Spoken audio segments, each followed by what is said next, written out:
ನಮಸ್ಕಾರ ಅಶ್ವವೇಗ ಡಿಜಿಟಲ್ಗೆ ಸ್ವಾಗತ. ನಾನು ಸಚಿನ್ ಹೆಮ್ಮಕ್ಕಿ. ಪ್ರಧಾನಿ ನರೇಂದ್ರ ಮೋದಿ ಅವರು ಇವತ್ತು ಅಮೆರಿಕ ಭೇಟಿಯನ್ನ ಮುಕ್ತಾಯಗೊಳಿಸಿ ಭಾರತಕ್ಕೆ ತೆರಳಿದ್ದಾರೆ. ಅಮೆರಿಕ ಭೇಟಿಯ ಸಂದರ್ಭದಲ್ಲಿ ಅವರು ಯುಎಸ್ ಅಧ್ಯಕ್ಷ ಡೊನಾಲ್ಡ್ ಟ್ರಂಪ್ ಅವರೊಂದಿಗೆ ವ್ಯಾಪಾರ ಮತ್ತು ತಂತ್ರಜ್ಞಾನ, ರಕ್ಷಣೆ ಮತ್ತು ಭದ್ರತೆ, ಇಂಧನ ಮತ್ತು ಜನರ ನಡುವಿನ ಸಂಬಂಧಗಳು ಸೇರಿದಂತೆ ಹಲವು ವಿಷಯಗಳ ಕುರಿತು ಉನ್ನತ ಮಟ್ಟದ ದ್ವಿಪಕ್ಷೀಯ ಮಾತುಕತೆಯನ್ನ ಮುಗಿಸಿದ್ರು. ಬುಧವಾರ ಫ್ರಾನ್ಸ್ನಿಂದ ಅಮೆರಿಕಕ್ಕೆ ಆಗಮಿಸಿದ ಪ್ರಧಾನಿ ನರೇಂದ್ರ ಮೋದಿ ಕಳೆದ ತಿಂಗಳು ರಿಪಬ್ಲಿಕನ್ ನಾಯಕ ಎರಡನೇ ಅವಧಿಗೆ ಅಮೆರಿಕದ ಅಧ್ಯಕ್ಷ ಸ್ಥಾನವನ್ನು ವಹಿಸಿಕೊಂಡ ಬಳಿಕ ಮೊದಲ ಬಾರಿಗೆ ಡೊನಾಲ್ಡ್ ಟ್ರಂಪ್ ಅವರೊಂದಿಗೆ ದ್ವಿಪಕ್ಷೀಯ ಮಾತುಕತೆ ನಡೆಸಿದ್ದಾರೆ.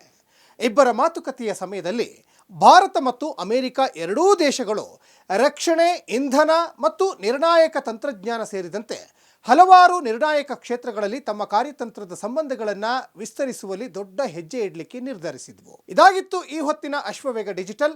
ನೋಡ್ತಾ ಇರಿ ಅಶ್ವವೇಗ ನ್ಯೂಸ್. ಇದು ಸತ್ಯಾನ್ವೇಷಣೆಯ ಓಟದಲ್ಲಿ.